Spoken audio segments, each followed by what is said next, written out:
Ah oui, que je vous présente les deux. Et Wissem, Voilà. service public libre, tu peux nous en dire plus pour ceux qui ne connaissent pas? Service public libre, c'est mes camarades qui ont créé ça, hein, notamment Guess, Redouane et Seb, que je salue au passage. Oui. Tous anciens gilets jaunes constituants. Pourquoi Voilà, ancien, donc, pas toujours? Ça continue pas? Si, ça continue, mais sous une autre forme. Enfin, ça serait long à expliquer. D'accord. Je ne vais pas m'étaler là-dessus, mais d'ailleurs, je salue tous les camarades gilets jaunes constituants de France. En fait, il y a 2 ans et demi de ça, il y avait une réflexion sur créer un média libre, mais pas que un média. Il y a aussi, voilà, se donner les moyens en fait de réussir comment dirais-je, à professionnaliser un petit peu le mode d'action dissident. Oui. Et Un puis, média activiste, on va dire ça? un média activiste, Oui. tout à fait. Donc, donner la parole en fait au véritable service public, parce que nous on pensait qu'à l'époque il y avait un véritable problème dans la parole donnée dans les services publics, donc d'où le nom de service public libre, Oui. et de respecter, nous on partait sur le principe de respecter la charte de Munich. Moi j'ai rejoint mes camarades après, je les ai rejoints plus tard avec... moi j'ai été proposé donc, de faire quelques lives, quelques directs, quelques émissions sur de la réinformation classique, où on invite des invités, un peu comme ce que fait Mike Borowski avec Géopolitique Profonde ou avec Radio Courtoisie. Enfin là nous c'est plus sur le net. Voilà, on a une chaîne YouTube hein, qui est assez simple. Hein. Et donc on propose de la réinformation avec des invités, hein, Lucien Cerise, Youssef Indy, enfin voilà, des penseurs un petit peu qui cassent un peu avec la pensée mainstream. Et puis de réinformer un petit peu. Alors on ne fait pas vraiment différent de ce que beaucoup font, mais si tu veux, c'est aussi nous de se faire plaisir et d'apporter un autre regard sur l'actualité. Il y a ça. Le SPL aussi, c'est de temps en temps des reportages et des dossiers. On monte des dossiers, en fait, on fait des dossiers, Oui. des dossiers assez sérieux. Alors évidemment, pas de notre source, que nous on n'est pas des spécialistes, mais on fait appel à des gens qui nous donnent des coups de main et puis on fait aussi nos propres recherches et on monte des dossiers sur des choses que le service public ne fait jamais. Hein. Pour faire du travail d'investigation. En fait. C'est ça, c'est du travail d'investigation, mais sans l'être, parce qu'on n'est pas journaliste. Mais on s'essaye à ça. Tu vois, on s'essaye à ça. Par exemple, tu vois, on a fait un dossier sur le fact-checking. Qui sont les fact-checkers? Voilà, nous on vient fact-checker les fact-checkers. Idriss Aberkane avait commencé le truc et nous on a continué parce qu'on s'est dit qu'il fallait qu'on fasse le boulot. Surtout qu'il y avait les camarades de... Ça se voit ça? Ouais, non, c'est un paquet vide. Je suis content parce que ça bouge. Ouais. C'est, tu vois, les fact-checkers s'attaquent énormément aux dissidents actuellement. Alors qu'à la base, le fact-checking, c'est fait tout simplement pour aller vérifier des faits. Oui. Tu vas vérifier, faire une démonstration de faits, etc. Ça a été un petit peu dévoyé. Dévoyé totalement, c'est la chasse aux opposants, la chasse aux dissidents. Et Ceux nous, on qui a... sortent la pensée unique. Voilà, mais c'est ça. Puis ils se sont pris aux camarades de Vigimedia. Donc nous, ça nous a pas plu du tout. On s'est dit, attends, on va fact-checker les fact-checkers. Et donc du coup, là, boum, en faisant le dossier, tu vois, on appelle ça les dossiers du SPL. Bon, on a découvert pas mal de choses qu'on n'arrivait pas à trouver dans les bouquins ou dans des sources. Il a fallu batailler. Par exemple, je vais te donner un exemple. Oui. Finalement, on découvre qu'il y a un institut mondial qui donne l'agrégation, en fait, l'agrément à tous les fact-checkers. C'est le Pointer Institute. Et le Pointer Institute est situé aux États-Unis. Et le Pointer Institute, ses financements, c'est l'Open Society et les GAFAM. Bon, tu vois, t'as compris le truc. Il y a un problème, je veux dire, normalement, le fact-checker est censé être indépendant. Tu vois, t'es censé être... tu peux bosser pour une rédaction, pour un journal, mais dans ce cas-là, tu peux pas à un moment donné te différencier de ceux qui te financent. Il y a forcément une idéologie. Eux, il se trouve que c'est très souvent des progressistes, de gauche, soi-disant. Oui. On trouve des incohérences, comme le fait que Libération Check News, tu vois, qui est le principal organe de fact-checking, et ben Check News, le site internet a été créé par une agence américaine qui elle-même, dans les années 70, a parrainé le général Pinochet. Tu vois, donc parrainé une dictature. Pourtant, c'est censé être un journal de gauche. Donc voilà, que des incohérences comme ça, tu vois. Et donc on était obligé d'enquêter, tu vois. Là, on a fait de l'investigation, c'est pas notre rôle. Mais tu vois, du coup, on s'exerce un petit peu à ça et finalement, ça nous donne une petite bouillie assez sympa. Nous, maintenant, on demande que des véritables journalistes fassent ce taf, en fait. Tu vois, parce que eux, c'est des spécialistes qui fassent ce taf d'investigation sur les fact-checkers. Et les fact-checkers sont tous alignés sur la politique européiste, sur une politique pro-OTAN, va-t-en-guerre. Donc là, on n'est plus du tout dans ce que devait être le fact-checking. Et le fact-checking, c'est une invention américaine, tu vois. Oui. Et une invention américaine, en fait, qui nous vient en plus d'oligarques philanthropes. Oui. Donc là, c'est la totale. Open Society, Donc, c'est ça? alors pas que, hein, il y a un nom que j'ai Non, c'est pas du tout Soros. C'est un Mais autre nom. Open Society, Voilà, Open Society, c'est Soros, mais il y a un philanthrope américain milliardaire dont j'ai plus le nom en tête parce que j'ai pas le dossier sur moi. Oui. Mais j'invite justement tes internautes à aller voir notre dossier, les dossiers du SPL sur le fact-checking. Ouais. Et on remonte la source à un philanthrope qui, dans les années 70, était un des meilleurs amis de Nixon, puis après de Reagan, dans les années 80. Ouais. Et un des amis proches de la reine d'Angleterre. Ce que je te dis, c'est pas des conneries, c'est sourcé. Ouais. Et c'est ce mec-là qui invente le fact-checking dans les années 80. Tu vois, là, quand tu remontes la source et que tu vas de filon en filon, tu dis les fact-checkers se foutent de notre gueule, royalement. C'est tout sauf un travail d'investigation. C'est-à-dire que le fact-checker, normalement, il est là pour remettre en question des chiffres, des statistiques ou des faits qui sont avancés dans des médias. Pour avoir aussi des arguments. Souvent, ça manque d'arguments aussi. Ça manque d'arguments. Et le fact-checker aujourd'hui, non, c'est un chasseur de primes. Tu vois, il chasse le complotiste, tu vois, style un Rudi Redstadt ou un Julien Pain, hein, par exemple. Julien Pain qui se fait la prostituée de Klaus Schwab. Ah, c'est magnifique, tu vois. Julien Pain, il oublie un petit peu d'où il vient, tu vois. Et voilà, c'est que des mecs comme ça. Par exemple, t'as le cas de Jacques Pézet, qui est le fact-checker de Check News. Le mec, il a travaillé pour une ONG allemande qui est elle-même financée par Facebook et par Google. Donc là, c'est l'hôpital qui se fout de la charité.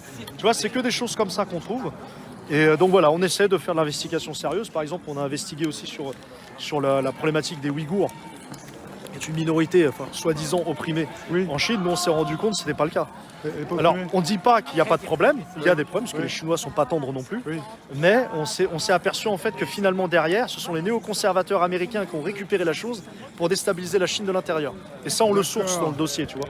On le source. Il y a quand même des gens opprimés, mais ils sont utilisés par les Américains pour affaiblir la Chine. C'est ça, ça a été le cas avec le Tibet, par exemple, tu vois, un Reporters sans frontières qui avait touché des subventions du département d'État américain de la NED, pour déstabiliser en fait et raconter des fake news sur la Chine et au Tibet à l'époque. Et ils ont fait la même chose avec les Ouïghours, tout comme ils le font avec les minorités russes, etc. Bon, ça c'est typiquement de toute façon de la politique étrangère américaine. Ouais. Donc voilà, tu vois, on essaie de faire des choses sérieuses comme ça. Déstabiliser, ça n'empêche qu'il y a quand même des Ouïghours qui doivent être opprimés, qui sont opprimés. Alors oui, bien entendu, mais c'est pas dans le sens où on croit. C'est-à-dire qu'en fait, c'est très localisé. Oui. Et c'est très souvent dû à des usines en grève, etc. Ça a été exagéré, tu veux dire? Ça a été totalement exagéré. Et pourtant, moi, j'étais sensible à la cause ouïghour dans les débuts. Et je me suis aperçu qu'au fur et à mesure du temps, en fait, on se foutait de notre gueule aussi sur ce sujet-là. Mais pour ça, il faut que tu fasses de l'investigation, il faut que tu creuses. Et Internet ne suffit pas, Wikipédia ne suffit pas. Là, il faut que tu ailles bouquiner, il faut que tu aies rencontré des gens, etc. Oui. Et donc tout ça, en plus, on le fait bénévolement parce que nous, c'est dans le temps libre.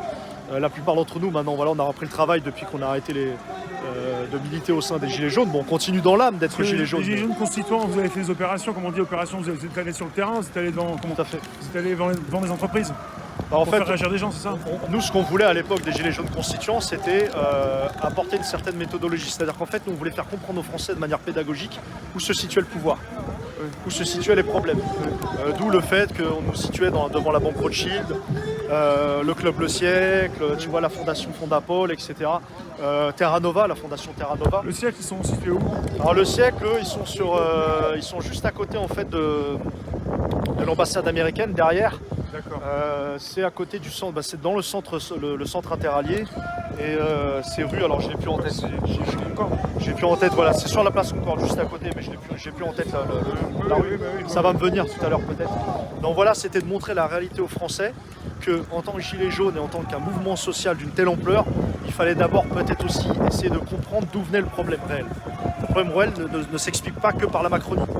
Il s'explique par une oligarchie qui est réelle, pas fantasmée. Hein. Là, on n'est pas dans le complotisme, c'est réel, c'est factuel. Une caste d'individus qui a vassalisé la France depuis une cinquantaine d'années. Clairement, c'était ça notre constat. Et on retrouve en tête de gondole les banquiers internationaux. D'où le fait de pointer du doigt la banque Lazare, la banque Rothschild, qui font ce travail-là de sable depuis très longtemps. Tu parles de responsables. Est-ce que pour toi aussi les Français sont responsables? Sont-ils complices? Parce que quelque part, les mecs qui disent qu'il faut qu'ils se réveillent. Il y a beaucoup de personnes intelligentes en France et pas mal de Français aussi qui pensent qu'à eux-mêmes. Peut-être que quelque part, ils ne sont pas forcément endormis, mais ils s'en foutent, quoi. T'as constaté ça ou pas? Je l'ai constaté totalement, je constate tous les jours. Ça, en fait, si tu veux, ça ne me surprend pas parce que le peuple français, depuis la Deuxième Guerre mondiale, a été, et surtout depuis les 30 Glorieuses, a été choyé dans un certain confort. Et donc, tu sais, quand tu es choyé tous les jours dans un certain confort, que que finalement ta seule volonté c'est d'acheter ton pavillon à crédit, de partir en vacances en Vendée tous les ans et essayer d'augmenter ton patrimoine familial, tu en oublies que le monde qui t'environne, il faut s'informer. Tu en oublies aussi de comprendre l'évolution de ce monde-là. Et donc quand tu n'es plus à côté de tout ça, tu vas prendre pour parole d'évangile tout ce qu'on te dit. Dans les médias, à la télévision, dans les radios, etc. Tu vois ce que je veux dire? Donc finalement, je dirais une bonne partie des Français, malheureusement, et on a fait partie de ceux-là aussi, n'ont pas compris les enjeux réels de ce qui se passe dans notre pays. C'est pas forcément du déni, c'est un manque de volonté pour comprendre vraiment les choses. Et de la peur. Je dirais de la peur. Moi, c'est plus de la peur que je dirais, parce qu'en fait, quand bien même ils se réveillent, tu vois, très souvent, tu vas entendre la même réaction. Ah, mais qu'est-ce qu'on peut faire? Qu'est-ce qu'on peut y faire? Je veux dire, ils sont trop forts. Voilà, tu vois, on est toujours devant ce plafond de verre. Voilà, on va te demander à toi, qu'est-ce que tu nous proposes? Qu'est-ce que tu nous proposes de faire? Il va peut-être trouver un chef, quelqu'un qui le dirige Moi, j'ai pas de recette magique. Je dirais qu'est-ce qu'il faut, c'est une structure nationale politique de grande ampleur, quasi professionnelle, avec des gens de toute catégorie sociale. Et surtout des hauts fonctionnaires et des gens des corps constitués, parce que sans eux, on ne pourrait rien faire, clairement. Avec une structure nationale forte et une action politique forte. Pas une action politique au sens du parti, mais au sens d'un mouvement. C'est différent. Mouvement et parti, c'est deux choses différentes. Et avec des propositions concrètes pour basculer dans une transition. Je sais qu'il y en a plein qui l'ont essayé déjà. Tu penses au CNT alors, non? Éric Ciotti, il avait proposé des choses. Après, bon, je ne vais pas débattre de ça ici, mais il a eu le mérite de le faire. Il y a le CNT, il y a tous ceux qui proposaient en gros une transition. Il y a Étienne Chouard aussi qui a proposé de très bonnes choses. Il faut aussi écouter un petit peu les royalistes dans cette histoire, parce que pourquoi pas le retour d'une espèce de symbolique royale. Après tout, c'est l'histoire de France, j'ai envie de te dire. Et puis voilà, puis tu as aussi ceux qui sont pour la démocratie directe comme Étienne Chouard et tout. Oui, la République est très récente. C'est ça, moi personnellement je suis pour l'abolition de la République, je suis cash, j'ai toujours été franc par rapport à ça. L'abolition du système maçonnique dans son ensemble. Peut-être pas l'abolition de la monarchie alors pourquoi, moi là-bas je ne suis pas monarchiste, mais je me dis que ça a une cohérence si tu veux dans l'histoire de France. Ça a une certaine cohérence. Maintenant, pourquoi pas essayer aussi tout ce qui est... moi par exemple, tu vois, j'aime beaucoup ce que fait Valérie Bugeaud avec la méritocratie élective, avec les groupements d'intérêt.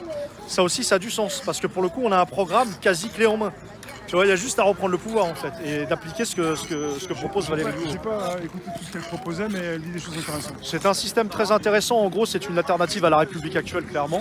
Et c'est une alternative en fait au système pyramidal actuel. Voilà. Et par contre, on aura quelqu'un réellement de méritocratique au pouvoir. Il y a quelqu'un qui le mérite, quoi. Tu vois, c'est cette idée de la méritocratie. C'est quelqu'un qui peut être démis de ses fonctions rapidement si jamais il dérape, quoi. Aussi, oui, il y a tout un système de surveillance. Pouvoir, moi, je dis pas que le pouvoir en fout, le pouvoir révèle. Il y a des personnes qui sont mises au pouvoir, souvent sont des psychopathes. Donc on est avec des personnes qui ont été mises au pouvoir par hasard. Je t'apprends rien. Mais il y en a beaucoup qui vont te dire l'argent comme le pouvoir, ça transforme. Je suis pas d'accord en fait avec ça. Je pense que ça révèle beaucoup plus. Il y a des gens qui ont de l'argent qui sont pas forcément en train de faire n'importe quoi avec. C'est vrai. C'est pour ça qu'elle parle de méritocratie et moi je suis tout à fait d'accord avec ça parce que finalement tu peux être sans argent, être une véritable crapule et ne pas être compétent. Il y a aussi la question de la compétence. Et tu peux effectivement avoir des moyens mais qui sont au service réellement du bien commun. Donc en fait, c'est donc la question de la méritocratie et la question de l'éthique. L'éthique et la morale. Que n'en déplaise au peuple français, la morale elle doit revenir. Tu vois, ça c'est... Parce qu'il faut dire la vérité, l'essentiel de nos problèmes aujourd'hui, c'est un manque de morale. C'est simpliste ce que je dis, c'est très simpliste. Mais c'est percutant. C'est juste. Parce que si on a une oligarchie, c'est parce que ces gens-là n'ont pas la même morale que nous, visiblement. C'est une morale nihiliste et puis surtout une morale égocentrique. Et c'est ça en fait qui façonne le monde d'aujourd'hui. Donc c'est la morale et l'éthique. Et aujourd'hui, dans la classe politique, nous manquons cruellement d'éthique et de morale. Clairement. Surtout pour éviter la corruption, quoi. Tout ce système qui a été conçu et toutes ces personnes qui se tiennent entre elles pour des casseroles. Exactement, c'est pour ça qu'on dit le célèbre adage, nous avons le gouvernement que nous méritons. on a le chef qu'on mérite. Bah, si on a un Macron au pouvoir, c'est peut-être parce que nous, on a un côté de lui, tu vois ce que je veux dire? On était peut-être dégénérés, tu vois. Je suis pas sûr qu'on mérite tous parce qu'au niveau des élections, on peut se poser Évidemment. des questions à savoir. Déjà par rapport aux candidats qui passent pas tous à la télévision, il y a une manipulation de fait. On l'a vu avec Asselineau, avec Cheminade, on l'a vu avec 8 candidats sur Philippot, 12 qui etc. passent sur Ouais, TF1, heure de grande écoute. Totalement. Déjà, ils choisissent avant les Français. Ça, c'est pas partir dans des idées exceptionnelles. Enfin, c'est des faits, ce sont des faits. Ce sont des faits, c'est clair. Non, mais moi c'est clair, je pense que réellement elle a été truquée cette élection-là. C'est évident, je veux dire, Macron, il a été réellement réélu avec moins de 20% des voix. Moins de 20% si on prend le ratio. Hein. Si on prend qui te disent bah, vous avez voté, ça vous êtes reparti pour 5 ans, il faut la fermer. Ouais. C'est un peu forme Oui, café, voilà. comme on dit. Hein. C'est la fameuse représentation, enfin la démocratie représentative qui ne représente qu'eux-mêmes. Il faut savoir que ces gens-là, ils représentent que leur parti politique. Et les partis politiques sont financés par des banquiers. Donc voilà, tu vois, le système, il est huilé, quoi. Hein. Les banquiers qui financent un peu tout le monde aussi. Qui financent tout le monde, n'importe quel camp. Hein. Ça leur pose aucun problème. Le camp du bien, le camp du mal, c'est eux qui le définissent. Comme pendant les heures les plus sombres, pendant bien le sûr. XXe siècle, pendant les grandes guerres aussi. Mais bien sûr, hein, si on prend le cas par exemple des grandes banques multinationales américaines qui ont financé le nazisme et le communisme à la fois, bah tu vois, c'est exactement la même chose. C'est exactement la même chose. On en est là aujourd'hui, quoi. Clairement, on en est là aujourd'hui. Donc l'alternative, puisque c'était pour répondre à la question, Oui. je dirais c'est aux Français de la construire. Oui. Moi, j'ai pas de recette magique. Mais par contre, il faut saluer le travail de gens qui ont bossé là-dessus. Donc une transition, je pense, une transition avec la situation actuelle. Oui. Donc un gouvernement de transition, ça se fait beaucoup dans beaucoup de pays. Ne pas se faire récupérer par des puissances étrangères, ça c'est une des règles d'or. Oui. Et on espère retrouver une France non alignée sur personne, indépendante, souveraine, et qui reprend son destin en main. En dehors de... Enfin, un Frexit pour toi? Totalement. Et sortir de l'OTAN aussi totalement. La priorité là, à l'heure actuelle, c'est même pas l'Europe, c'est sortir de l'OTAN tout court. Et vite, très rapidement. Nous ne sommes pas la prostituée de Washington. Là, je parle de la France, pas de la République. La République est la prostituée de Washington, mais les Français ne veulent pas être la prostituée de Washington, ni celle de Davos, et encore moins de Bilderberg. Nous ne sommes pas leurs esclaves. Et en faisant, Sarkozy nous a remis dans le commandement réintégré de l'OTAN depuis 2007, et ça fait de nous une cible légitime du camp russo-chinois. Et légitime, hein. Moi je me mets à leur place, franchement c'est tout à fait légitime. Tu veux dire pour entrer en guerre contre la France, quoi? Mais totalement. Là clairement, nous avons commis un acte de guerre. Puisque la France a donné sa bénédiction pour le sabotage de Nord Stream par les Américains. Hein. Ah oui, c'est Moore Hirsch. Ouais, c'est Moore Hirsch, le journaliste américain. Américain qui sort beaucoup de choses. Ouais. Voilà, qui a sorti comme quoi les États-Unis étaient les auteurs principaux, on va dire, du sabotage de Nord Stream avec l'aide du Danemark. Il n'y avait pas la Norvège? Et de la Pologne. Oui, alors la Norvège, pardon, excuse-moi, t'as raison de me rectifier, c'est la Norvège. Et la France aussi alors? Bah, la France, quelque part, si vraiment nous étions la grande nation de la vérité, comme on le dit souvent, pourquoi on ne réclame pas une commission d'enquête sur Nord Stream? Pourtant, on est concerné. Genre le gaz, la question du gaz, nous sommes concernés. Regarde dans quel état ça met notre pays.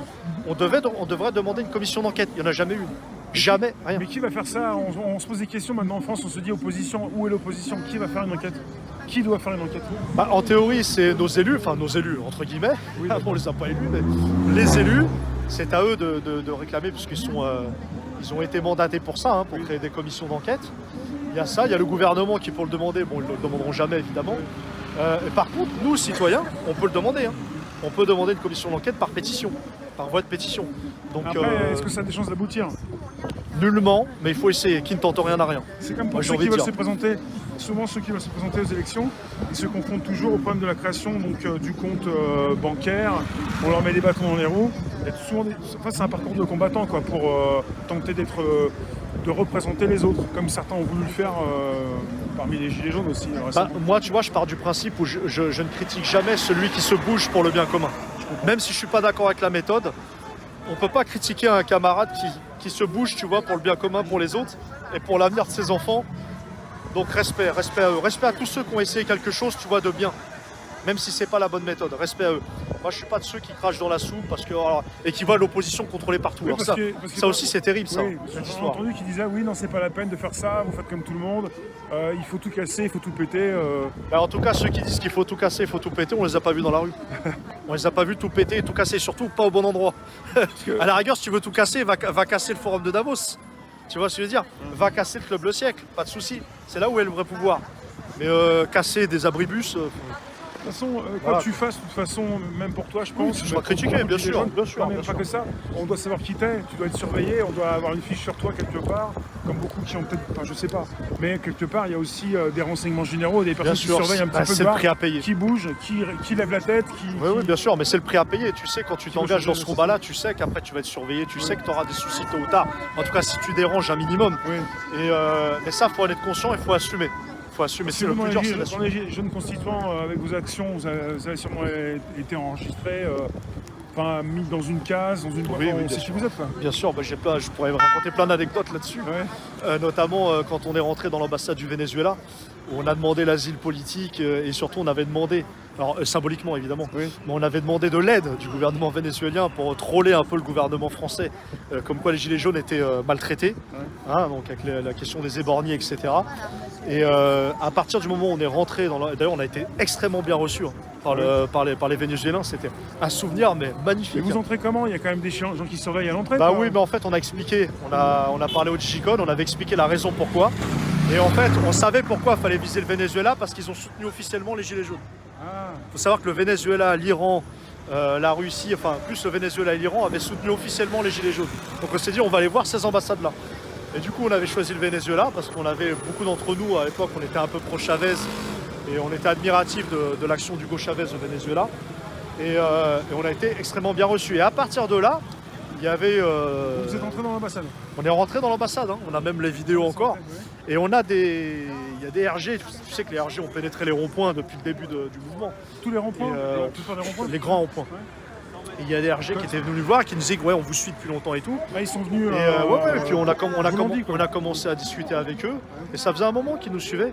Ouais. Et ils nous disaient, vous savez, on vous a mis sur une échelle de 10, on vous a mis à l'échelle 7. Parce que, et on a dit, mais c'est quoi qui a fait qu'on a mis à l'échelle 7?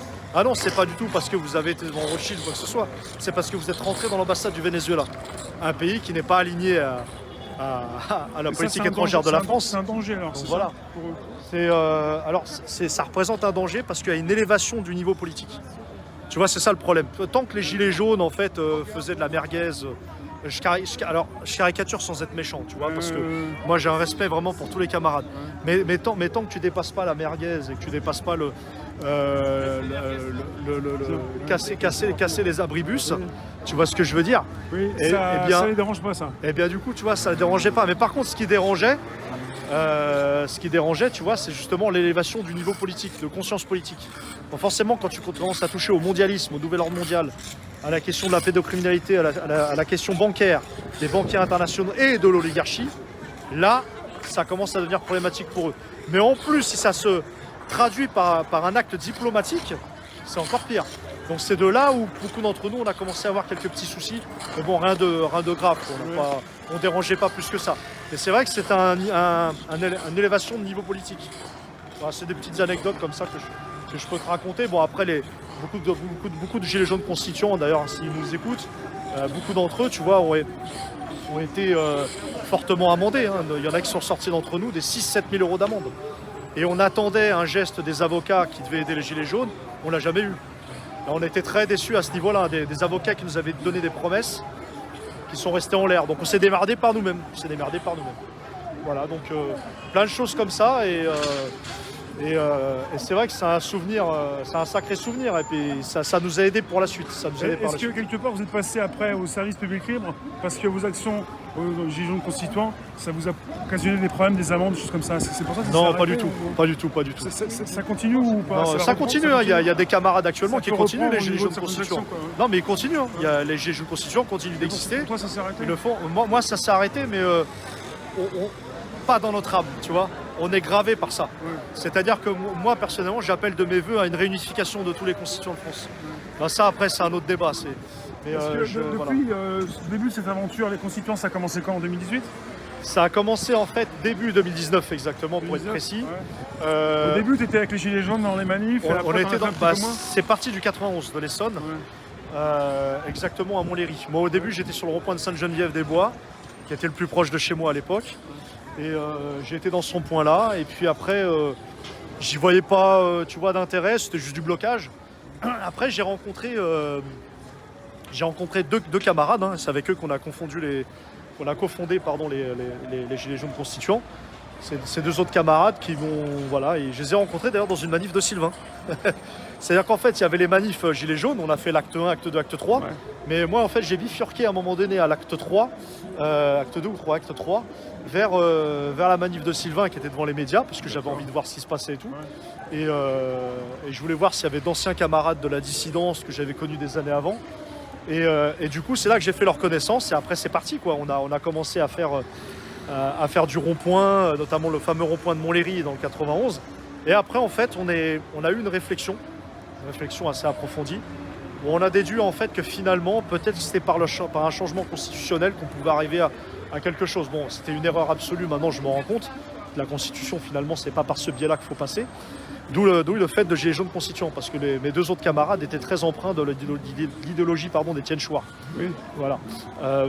Moi, je voulais surtout en terminer avec la République, et je voulais une transition rapide politique. C'était ça, un peu ça mon idée. Pour moi, s'il devait y avoir un changement, il fallait pointer les vrais problèmes. Donc du coup, après, on a cofondé les Gilets jaunes constituants, et on a commencé notre première action symbolique, donc début 2019, devant la banque Rothschild, pour montrer aux Français la réalité de quel était le vrai problème, la nature du problème. Et de là, c'est parti, en fait. On s'est mis à créer plusieurs groupes dans plusieurs départements. On a eu les Gilets jaunes constituants du Nord, de Toulouse, d'Île-de-France, du 91, du 93, du 75. Voilà, c'est comme ça qu'est partie l'aventure. Et vous, c'est 91 ?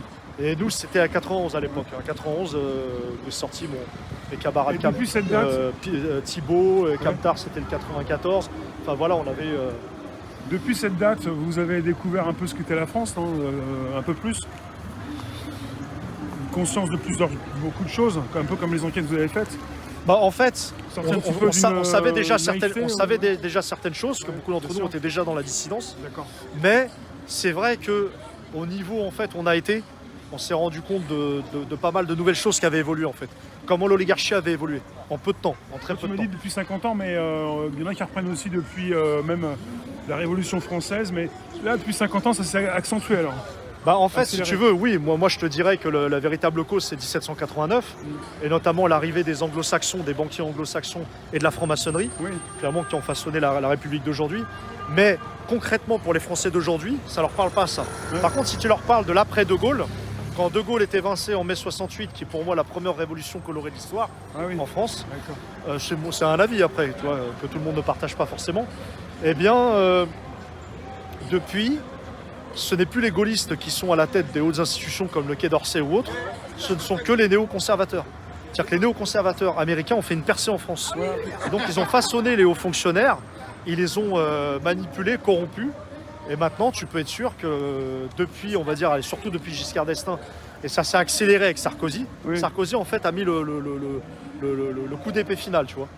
Et depuis Sarkozy, on a une politique totalement alignée sur Washington. Et c'est d'ailleurs Sarkozy et Hollande qui ont abandonné la défense européenne. Parce qu'à la base, les Européens étaient d'accord pour s'émanciper de l'OTAN et créer une défense commune européenne, tu vois. Et De Gaulle, lui, il n'en voulait pas de tout ça, donc il s'est fait éjecter alors pour toi.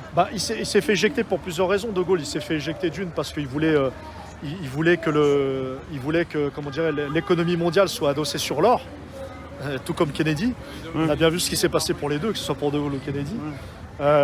Donc ça, premièrement, c'est ce qui l'a éliminé du mondialisme. Ensuite, la deuxième chose, c'est que De Gaulle, il voulait quand même une France forte et souveraine. Là, on avait en face de lui ce qu'on appelle le marxisme culturel, tout ce qui avait été théorisé dans les universités américaines et allemandes. Et tous ces gens-là, en fait, comme Bendit, Dany le Rouge, voilà, voulaient une France de la jouissance suprême, il est interdit d'interdire. Là, on est dans la libération de l'homme autoritaire. Tu vois, on était dans les débuts, en fait, du programme mondialiste, c'est-à-dire détruire les familles, détruire la relation homme-femme, etc. Et c'est sous De Gaulle que tout ça s'est fait. Donc De Gaulle, il a subi la triple attaque, si tu veux, du mondialisme. Et donc beaucoup ont compris, même en 68, que c'était pas forcément ça, parce qu'il y a beaucoup ont comme repère 68 pour dire c'était déjà une révolution, il faut refaire 68. Alors, il y en a qui vont te dire qu'il y a 3 mai 68 différents. Tu as le mai 68 social, il est vrai qu'il y avait des soucis, ça on peut pas le nier, qu'on a amélioré des choses sur le point de vue social, c'est vrai. Mais sur les... mais sur les autres points, quand tu regardes bien, ça a totalement été... ça a totalement été... Vous voyez enfin ouais, ça a totalement été dévoyé. Et que De Gaulle ne voulait plus s'aligner. Il ne faut pas oublier qu'aussi, l'acte fondateur qui ont fait qu'ils ont dégagé De Gaulle, c'est que De Gaulle s'est retiré de l'OTAN en 66. Donc tu vois, preuve en est, on a des traces des anciennes bases de l'OTAN en France. Par exemple, tu vas à Châteauroux, à Déol, l'aéroport de Déol à côté de Châteauroux, c'est une ancienne base de l'OTAN. Tu vois. Et donc, tu as encore les vestiges de ça. Et je pense que c'est l'acte vraiment qui ont fait que les Américains ont créé la déstabilisation nécessaire. Et d'ailleurs, preuve en est, qui a succédé à De Gaulle? C'est Pompidou. Et Pompidou, pour qui il bossait? Ancien directeur de la banque Rothschild. Voilà. Tu vois, il y a une cohérence en fait. Il y a une cohérence dans comment l'ennemi en fait a construit notre histoire récente. C'est important de le savoir. Tu as toujours aimé l'histoire, toi? Pardon? Tu as toujours aimé l'histoire? Un petit peu. Disons que si tu veux l'histoire, tu es obligé de la connaître. Si tu connais pas ton histoire, tu connais pas ton présent, et surtout tu connais pas le futur. Enfin, tu peux pas prospectiver sur le futur. Donc ça, c'est important, sinon on se fait avoir. Clairement, on se fait avoir. Mais oui, 1789, bien sûr. C'est évident. Et quelque part, est-ce qu'on peut savoir ce que tu fais de tes journées ou de ta vie ou dans quoi tu... Moi j'ai repris le boulot après l'arrêt des... Enfin, après fois, avoir quitté les constituants, moi j'ai repris le travail. J'avais un boulot avant des Gilets jaunes parce que la chance que j'ai eue, c'est que pendant les Gilets jaunes, j'étais au chômage. Donc j'avais du temps. J'avais du temps. Là, j'ai plus le même temps. C'est quoi? J'ai plus le même temps, j'ai une vie de famille, j'ai des enfants. De quel domaine? Non, je suis éducateur. Je suis éducateur spécialisé dans ce qu'on appelle une MEX. Donc c'est un foyer pour des jeunes qui sont placés par l'aide sociale à l'enfance, qui sont envoyés par une ordonnance de juge. Donc c'est des adolescents avec des grandes difficultés. T'es un communicant, t'es souvent là à parler à des jeunes alors, non? C'est pas ce qui t'a aidé déjà, et longtemps que tu sais parler avec... Pas forcément, c'est l'envie, c'est la détermination, tu vois. Quand tu es passionné par ce que tu fais, même si tu n'as pas les compétences, tu vas les acquérir avec le temps. En permanence en train de faire des efforts pour apprendre, voilà pourquoi. Il faut évoluer, il faut rester humble, c'est la chose la plus importante. Il faut évoluer. Il faut évoluer parce que le monde bouge, donc si tu ne sais pas l'évolution, ça va être compliqué. Donc on a repris une vie normale et après c'est difficile d'avoir du temps libre, honnêtement. Très difficile. Et par rapport aux politiques, la sélection à l'ENA avant elle était plus éthique, non? Il fallait avoir un esprit très complexe et une vraie expérience de vie. Ça a changé aussi par rapport aux politiques, non? Par rapport à l'ENA, j'ai pas compris. Par rapport à l'ENA, il y avait beaucoup plus d'éthique avant, non, par rapport aux politiques. Je sais pas. C'est la faute. Je pense pas. Non, l'ENA n'est pas un problème. Au contraire, l'ENA, j'ai envie de te dire, si la morale et l'éthique revient massivement dans le monde politique, l'ENA, au contraire, c'est un atout. C'est un atout parce qu'on aura des gens compétents pour le bien public et pour le bien commun. Aujourd'hui, en fait, on a détourné la fonction de ces gens-là pour une autre idéologie mondialiste, s'aligner sur Washington, sur Bruxelles. C'est ça le problème. Donc en fait, on a affaire à des traîtres à la nation. Tu vois, on n'a pas affaire à des gens intelligents comme une certaine époque qui vraiment menaient la France vers plutôt un avenir assez radieux. Là aujourd'hui, non, ce sont des hauts fonctionnaires qui sont formés, ils sont détournés en fait de leur fonction première par une idéologie qui les transverse, et puis qu'ils ont choisi d'ailleurs d'eux-mêmes. Tu parles de hauts fonctionnaires, il y en a qui parlent d'état profond, mais c'est un peu pareil, non? Alors non, parce que c'est trop fort. Les hauts fonctionnaires font partie de l'état profond, les hauts fonctionnaires à la solde du mondialisme. Des personnes qui restent, qui ne sont pas élus, qui ne sont pas là juste pour 4 ou 5 ans. Oui, parce que je vais te donner un exemple. Par exemple, tu prends Asselineau et Cheminade, c'est des hauts fonctionnaires de formation. C'est l'ENA. C'est l'ENA, mais pourtant, ça n'a pas fait d'eux des corrompus. Par contre, les autres, personne ne leur a mis le couteau sous la gorge. Ils ont choisi librement d'être Young Leader de la French American Foundation, d'aller à Davos, etc. et de trahir les Français. Tu vois ce que je veux dire? Donc en fait, je veux dire, on a tous le choix en fait. On est libre de nos choix. Maintenant, quel choix on fait dans la vie? C'est soit tu fais le choix d'avoir une vie saine, une vie qui a du sens, et tu penses faire société avec tes concitoyens. On appelle ça le bien commun. Ou soit tu penses à tu deviens individualiste, tu as une idéologie qui va plutôt vers quelque chose où tu n'en as rien à foutre en fait du bien commun, et ce qui compte c'est l'idéologie que tu sers. Et ben aujourd'hui c'est ça le combat en France en fait. Et ces gens-là, c'est hauts fonctionnaires de l'état profond. Et l'état profond, il n'y a pas que des hauts fonctionnaires, il y a ce qu'on appelle des valets serviles, vraiment les gens de petites tâches qui font le rôle de servile, on passe à servile. Et puis ce qu'on appelle les oligarques. Alors qui sont les oligarques? Très souvent les gens pensent que oligarques c'est les riches. Pas forcément. Tu peux être riche, ça ne suffit pas d'être oligarque. Être oligarque, c'est avoir les chaînes du pouvoir, les commandes du pouvoir. Et les commandes du pouvoir, c'est pas que l'argent. Les commandes du pouvoir, c'est le contrôler et le détruire, cet argent. Donc les banquiers. Donc pour moi, les oligarques sont les banquiers internationaux. Ils ont le pouvoir sur la création de la monnaie. Voilà, ils ont même le pouvoir sur les capitaines d'industrie, puisqu'un capitaine d'industrie comme Arnaud, ou comme Pinault, ou comme Xavier Niel ou Bouygues, ces gens-là qui les financent, qui leur a donné ce capital-là, ce sont les banquiers. Ou Drahi, on a souvent parlé de Drahi qui était fortement endetté et qui continue. Mais Drahi n'est pas un oligarque. Enfin, Drahi, c'est un oligarque, mais à petite dose. Non, les vrais oligarques, c'est qui? C'est Jacob de Rothschild, à Londres, si tu es à Londres. C'est la famille Rockefeller. C'est deux noms classiques hein, que tout le monde connaît. Mais ce sont eux les oligarques, tu vois. C'est les Lazare, c'est les Dupont. Quand je dis Dupont, c'est la marque américaine, c'est pas les Dupont français. Voilà, des personnes qui trahissent les Français, la France et les Français. Bien sûr, bien sûr. Et là, Hein. l'oligarque a ce pouvoir-là d'amener toute une caste, de la corrompre et de l'amener en fait, vers leur idéologie. Et leur idéologie, c'est le nouvel ordre mondial. Et le nouvel ordre mondial, c'est pas le nouvel ordre mondial fantasmé sur Internet. C'est-à-dire, c'est une caste qui structure une gouvernance globale de la planète, où il n'y a plus d'État-nation, il n'y a plus de frontières, il y a un gouvernement supranational. On va vers ça hein, actuellement. C'est ce que disait Sarkozy. Voilà. On ne pourrait pas l'empêcher. C'est ça, voilà. Exactement. C'est ça ce qu'on appelle l'État profond. C'est tout ce qui va en fait vers ce mouvement-là. Voilà. Et là, tu as de tout, fonctionnaires, valets serviles, journalistes, éditocrates, techniciens. On parle de technocratie aussi en ce moment, tu vois. Et tu as les plutocrates, ouais, les riches. Mais les riches, eux, ils alimentent, ils financent tout ça, tu vois. Mais celui qui a la finance de la finance, c'est le banquier international. Forum économique mondial. Voilà à peu près. Quoi. Alors, qui peut sauver la France? Peut-être une nouvelle Jeanne d'Arc Ça dépend comment tu vois les choses. Si tu es croyant, Ouais. tu sais que la France, elle a un rôle à jouer. On va dire sur le plan de ce qu'on appelle la fin des temps, etc. Elle a un rôle à jouer. Ça, c'est dans l'eschatologie catholique. Après, dans l'eschatologie musulmane ou autre, c'est un peu autre chose. Mais la France, elle a un rôle à jouer, clairement. Et une nouvelle Jeanne d'Arc, je ne sais pas, mais la résistance à la tyrannie actuelle se fera par un homme charismatique. Ça, j'en suis sûr. Ou une femme. Je pense plus à un homme charismatique. Alors, on peut me traiter de misogyne ou quoi que ce soit, mais je suis désolé, ce qui incarne le charisme en politique, c'est l'homme. C'est mon avis, hein. Je peux me tromper. Ça ne veut pas dire qu'il n'y a pas de femmes qui sont capables de remplir cette fonction-là. Mais pour moi, ça va être un homme charismatique. Quelqu'un qui était déjà là. Pourquoi pas, ou qui va arriver. Et qui n'est pas très connu. Mais qui est entouré, tout seul, il peut rien faire, qui est entouré de gens solides, qui méritent, qui ont les compétences et qui ont une éthique et une morale irréprochables. Irréprochables. Normalement, dans un pays digne de ce nom, quand quelqu'un se présente en politique, tu lui demandes son CV. Tu dois dire si tu es passé en franc-maçonnerie ou pas, par exemple. Tu vois. Ça, c'est un truc à faire pour plus tard. Voilà. Jean-Merci Wilson. Mais de rien, merci à toi. À bientôt. À bientôt. Les médias doivent appartenir au peuple.